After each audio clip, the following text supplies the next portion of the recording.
Natatakot daw si Negros Oriental Representative Arnolfo Teves Jr. para sa kaligtasan niya at ng kanyang pamilya, kaya ayaw pa niyang umuwi sa bansa.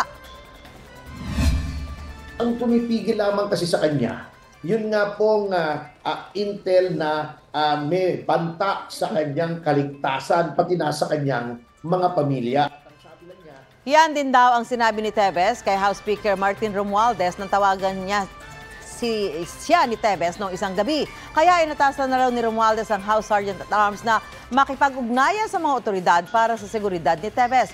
Pero inulit daw niya kay Teves na kailangan na niyang umuwi dahil wala na siyang authority to travel. Hanggang March 9 lang pinayagang mag-medical leave si Teves sa Amerika. Una nang sinabi ni PNP spokesperson Colonel Jean Pajardo na handa silang magbigay ng seguridad kay Teves at sa kanyang pamilya. Inireklamo si Teves para sa illegal possession of firearms and ammunition at illegal possession of explosives matapos i-raid ang bahay niya sa Basay, Negros Oriental. Sasampahan pa siya at ang dalawa niyang anak na sina Kurt Matthew at Axel ng karagdagang reklamo para sa illegal na armas at pampasabog na nakita sa bahay nila sa Bayawan City. Dagdag reklamo ang mga yan sa 3 kaso ng murder noong 2019 na isinampa ng CIDG laban kay Teves nitong March 7.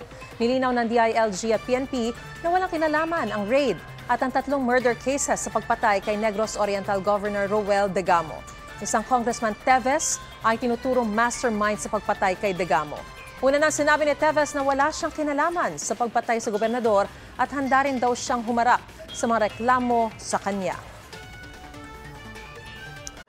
Igan, mauna ka sa mga balita. Panoorin ang unang balita sa unang hirit at iba pang award-winning newscast sa youtube.com/GMA News.